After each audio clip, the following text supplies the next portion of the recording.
कमी बोललेले कार्यकर्ते व्यवस्थित अजून तिकडे बसवतो ना बाजूला या कार्यकर्त्याकडे पाठीमागे या सगळ्या कार्यकर्ते पक्ष संघटन असणार आहे. पक्ष संघटना वाढवायची गरज सध्या आम्हाला तर नाही, कारण बाकी पक्षातले जे काही नाराज व्यक्ती लोक आहेत त्यांना पक्षाची भूमिका खूप नाराजी वाटते की अलग अलग गटामध्ये जाऊन हे तोड ते तोड तोडातोडी करून जे पक्ष त्यांनी स्थापन केलेलं आहे ते बऱ्याचशा कार्यकर्त्यांना मान्य नाही. तर असे कार्यकर्ते जे आहेत ते वाट बघतात की कुठला पक्ष या ठिकाणी उभा होतोय. तर आम आदमी पक्ष त्यांच्यासाठी पूर्णपणे भक्कमपणे उभा आहे. अशी लोक आम्ही पक्षामध्ये घेऊन संघटन बांधणी करणार आहोत. आगामी महापालिका निवडणुकीसाठी आगामी जेवढाही आपल्या महापालिका आहे ठाणे, आपण सहसा ठाण्याची बातमी घेऊ तर महानगरपालिका आपण पूर्णपणे लढतोय. तर याच्यामध्ये आमची भूमिका अशी आहे की मेन जे मुद्दे आहेत समोर शाळा, पाणी, मुद्दे रोड आहे, जे खराब इन्फ्रास्ट्रक्चर आहे त्याच्यावर ते पूर्णपणे, आणि हॉस्पिटल्स याची जे दुरावस्था झालेली आहे याच्या अगेन्स्ट आम आदमी पार्टी काम करणार आहे. अनेक बलाढ्य पक्ष सध्याच्या परिस्थितीमध्ये आम आदमी पार्टी ही सोबळावर सर्व निवडणुका लढवणार आहे. सोबतचा जो निर्णय असेल तो पक्ष घेईल. परंतु बघायला गेलं तर जनता खूप नाराज आहे या पुढापुढच्या राजकारणामुळे. कारण कोणी कुठून सकाळी उठल्या कोण कुठल्या पक्षामध्ये असेल ते लोकांना कळत नाहीये. कुठला मंत्री कधी कुठल्या पक्षामध्ये जाऊन कुठला मंत्री होईल ते लोकांना कळलेलं नाही आहे.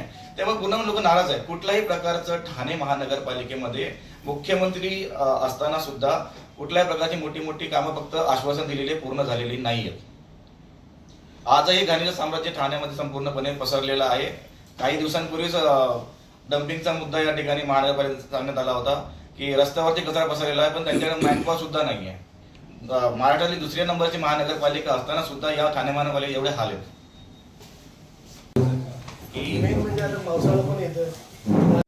सर्वप्रथम पक्षश्रेष्ठींचे मी आभार मानतो. श्री अजित फाटके पाटील साहेब महाराष्ट्र प्रदेश अध्यक्ष, अभिजित मोरे साहेब महाराष्ट्र सचिव आणि संघटन मंत्री मनीष मोडक साहेब आणि सर्व कार्यकर्त्यांचे मी आभार मानतो की त्यांनी विश्वास ठेवून ही मला जबाबदारी दिली. तरी निश्चितपणे मी पार पाडेल. आणि ठाणे महानगरपालिकेमध्ये खूप सारा भ्रष्टाचार हा मोठ्या प्रमाणात झालेला आहे. आम आदमी पार्टीने ही भूमिका घेतलेली आहे की सर्व महानगरपालिका आपण लढतोय. ही महानगरपालिका पूर्णपणे लढण्याचा निर्धार आम आदमी पार्टीने केलेला आहे आणि हा स्वबळावर लढण्याचा निर्णय आम आदमी पक्षाने घेतलेला आहे. आणि महत्वाचं बघायला गेलं तर ठाण्यामध्ये खूप त्रास चालू आहे. जनतेला त्रास भोगायचं काम पडतंय. पावसामध्ये नाले फुल भरतात, पूर्णपणे भरतात, तो नुकसान जनतेला होते. घराघरामध्ये पाणी भरतंय, रोडचं इन्फ्रास्ट्रक्चर खराब आहे, पूर्णपणे घाणीचं साम्राज्य, रस्त्यावरती कचरा पसरलेला आहे, महापालिकेचं लक्ष नाही आहे, पूर्णपणे खराब आहे. आणि एवढं सुद्धा असताना फक्त जे राजकीय पक्ष आहेत ते फक्त महापालिकेच्या दालनामध्ये फक्त जनता दरबार घेतात. जनता दरबार फक्त लोकांना दाखवायला घेतात, पण बघायला गेलं तर फक्त त्यांच्या कार्यकर्त्यांना घेऊन ते तिथे बसतात. जनता दरबारात 3 घेतले या ठिकाणी, पण समस्यांचं समाधान कुणीही केलेलं नाही. महानगरपालिकेच्या आतमध्ये असंवैधानिकरित्या जनता दरबार घेत आहेत, तरी सुद्धा जनतेचा हे लोक समस्या सोडवू शकत नाहीये. मला वाटतं अशा लोकांना जनतेने साईडला करून आम आदमी पक्षाला एक पर्याय दिला पाहिजे. कारण आम आदमी पक्षाने दिल्लीमध्ये हे आणि पंजाबमध्ये करून दाखवलेलं आहे की सरकार कसं चालवायचं आणि कशा प्रकारे जनतेला मोफत आणि कशा प्रकारे लोकांना फायदा होईल याचा पूर्ण जबाबदारीने आम आदमी पार्टी ही काम करते. तुम्ही बघायला गेलं तर दिल्लीमध्ये सरकार पूर्णपणे आम आदमी पार्टीचं बीजेपीने ढासळलेलं आहे. परंतु आज तुम्ही दिल्लीमध्ये बघा, प्रत्येक नागरिक हात जोडतोय की पुन्हा इलेक्शन घ्या, अरविंद केजरीवाल यांना पुन्हा मुख्यमंत्री बनवा. म्हणजे ही आपण बघायला गेलो तर. आणि दिल्लीमध्ये पुन्हा बीजेपी सरकार आल्यानंतर सुद्धा त्यांनी लाईट बिल पुन्हा कटायला सुरुवात झालेली आहे.